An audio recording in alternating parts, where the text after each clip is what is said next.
back from the Sahara Desert and I asked to leave the firm. And to be fair, the firm was very nice to me. I've been there for around 12 years.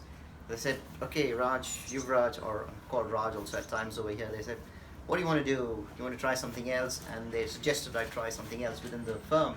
But I was quite keen on moving on. And we agreed that for a year I would be allowed to go and work for a charity while being funded by the bank. And again, that was an incredible experience, completely unexpected. And my job was to help other smaller organizations, be schools, charities, big firms, how they can all work better together.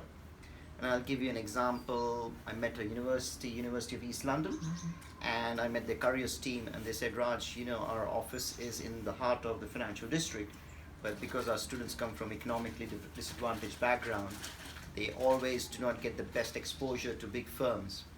So the students are very keen to learn about skill sets required to work in big companies.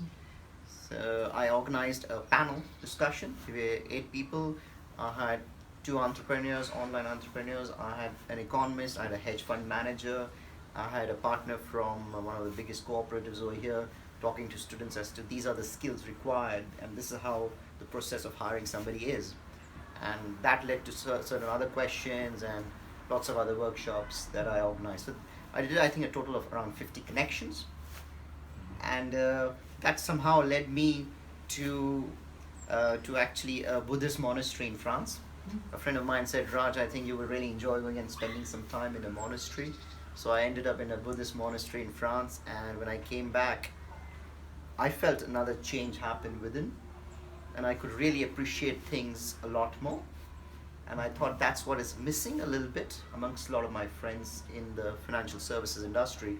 So I set up a well-being company to teach meditation and mindfulness in the financial services industry, so that people will feel less stressed and less anxious about their future. And because there's so much change happening, and I think these practices can help us navigate the future better. And definitely, I've been practicing meditation and mindfulness for 10 years now, and it was pivotal in my gaining confidence to leave a lucrative job and to be able to move into something like starting my own business. And that's where working in the charity sector helped me set up my own business, and my skill set from the financial services industry helped. So how does traveling and interacting with people, newer people, getting to know new cultures, how do you relate that to your meditation side?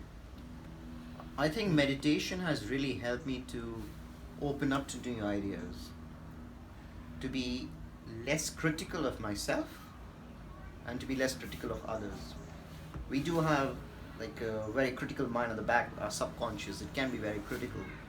But because of meditation, I'm able to calm it down, and it's just opened my ideas to different things, and to be less harsh on others, to be less harsh on myself, and to be more accepting, which I think is really required in today's world. I think people are getting too polarized, and they all feel I'm right, you're wrong.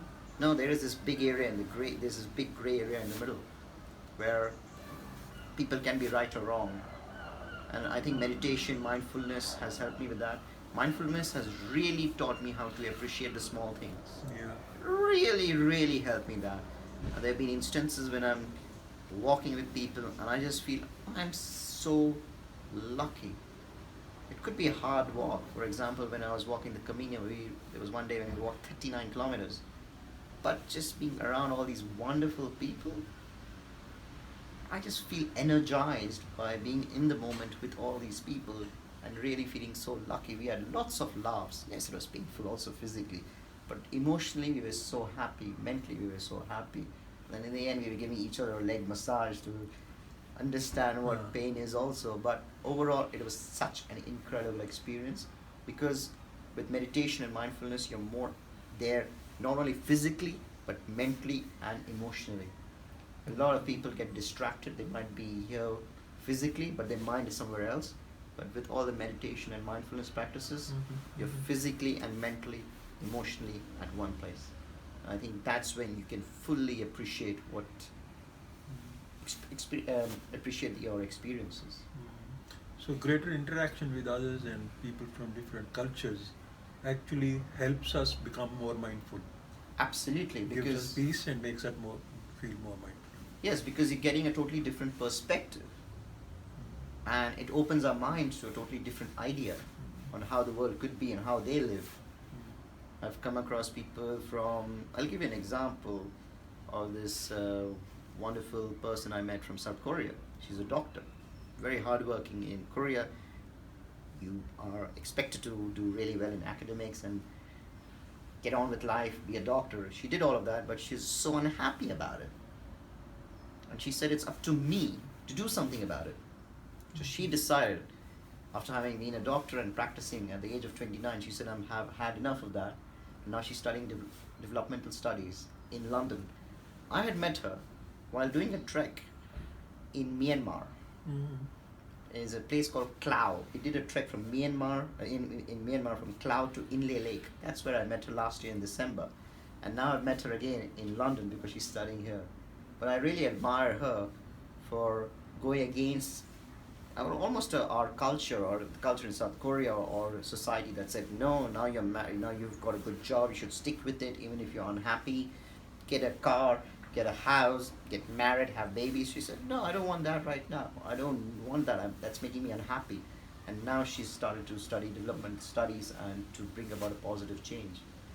And these people inspire me to try different things.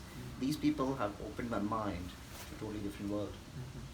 And then my travels of, say, between Asia, making a wide generalization. There's a lot of poverty in Asia, say from India to Myanmar. But I would say in the West, there is much less poverty. But I would say there's a lot more misery here compared to in Asia. And that gets a really interesting conversation, and then people start to appreciate that. So each country is unique in its own way. And it's all about accepting it and understanding it and how things happen.